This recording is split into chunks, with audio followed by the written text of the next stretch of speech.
Hello, I'm Kate Driver, naturopath and women's health coach. And I just quickly wanted to talk to you today about coffee. There's a bit of confusion about coffee and who should drink it and who shouldn't. And is it good for you or is it bad for you?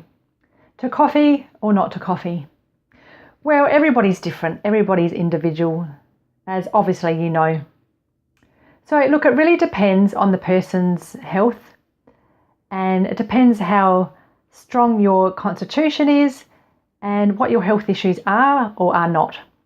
If you're a really healthy person and there's nothing happening in your life at all that's bothering you with your health and you feel pretty good, your energy's okay, you should be able to cope with 1 or 2 coffees a day.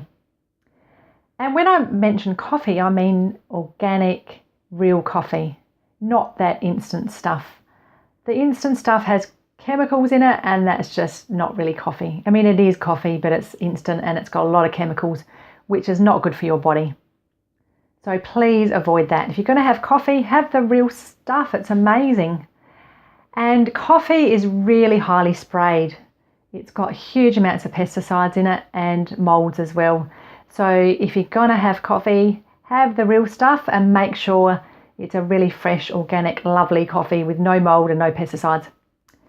So if your body's strong enough, you can have coffee. That's fine.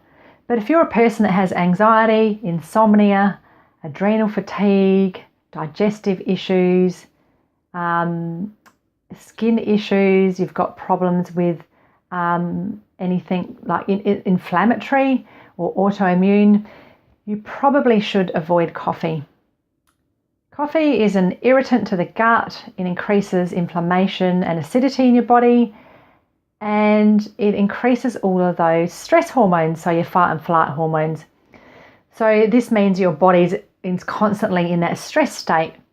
And that's why you feel good, because your cortisol, your adrenaline, your noradrenaline is all up really high and you're feeling great. Then they can dip really low, then you have another coffee. But the other thing is your glucose levels can drop as well. So you might get a bit of an increase in your glucose and you feel good. Your cortisol and your glucose is high, then it drops, and then you crave more coffee, and then you want some carbohydrates or sugar, and the cycle goes on.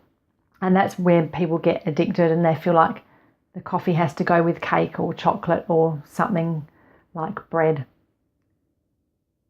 So if you don't have coffee, you find your blood sugar levels are really stable, you don't have those highs and lows, and your energy is really a lot more stable throughout the day, and you have more stamina. So that's another reason not to have it, because your blood sugar levels and your energy does actually fluctuate quite steeply. And people, when they have coffee, at the end of the day, they just completely crash. So if you're that sort of person that crashes, you probably need to get off of coffee. Or if you wake up in the morning and you think, oh my God, how do I start the day without a coffee? Then you know you're addicted and you probably have some adrenal or thyroid issues that you need to address. So coffee is not going to solve it. It's just a bit of a cover up, isn't it? It's just giving you that false sense of energy. So what can you do if you don't have coffee? Well, firstly, sort out where your health problems are and solve those and why you don't have energy. It could be so many things, and like asking a health practitioner is probably the quickest and the most strategic way to do that. But the other things you could do in the meantime, if you're trying to cut down, is have dandelion root tea. It's something that I had when I tried to stop, well, I did stop coffee about 15 to 20 years ago. I did like a coffee here and there, thought, no, I don't like this, it makes me feel shaky and horrible. Dandelion root tea is like black coffee, and that's what I used to like. Dandelion root tea has got that lovely sort of slightly bitter coffee taste. It looks the same. But you can also have it with other sort of mixtures, sorry, not other coffees. So other sort of herbs, like it's really nice with chicory root, and this type of dandelion root I have has got chicory with it. And some people put like coconut cream or coconut milk with it and some natural sweeteners if you need to. But it's really nice on its own. And the good thing about dandelion root is it's actually really good for your liver. It stimulates the production of bile. And so when you stimulate bile, it helps your body detoxify and bind onto those toxins that you need to get rid of. But it also helps you emulsify or break down fats from your foods more efficiently. And then there's some other great teas. There's so many herbal teas out there that you could just replace it with. But if you're looking for an energy kick, then you might look at things like matcha or green tea. Then they still have small amounts of caffeine in them, but they're not as detrimental to your health as coffee.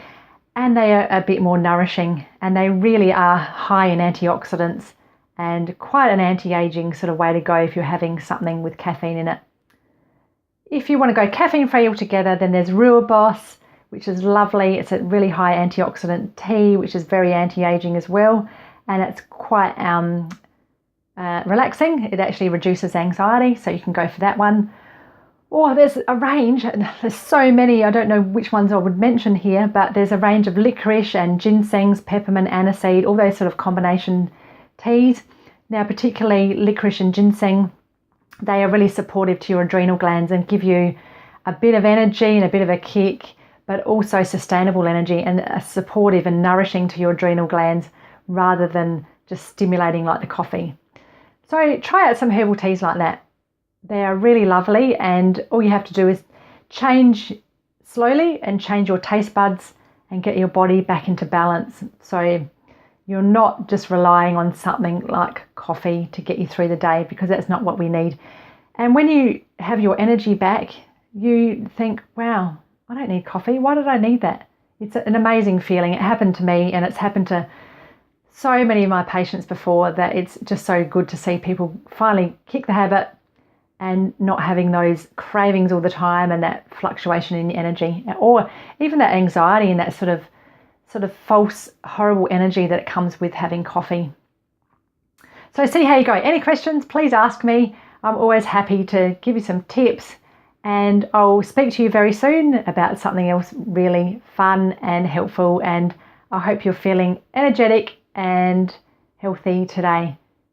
Enjoy your afternoon, evening or morning, wherever you are in the world. Thanks for listening. Bye now.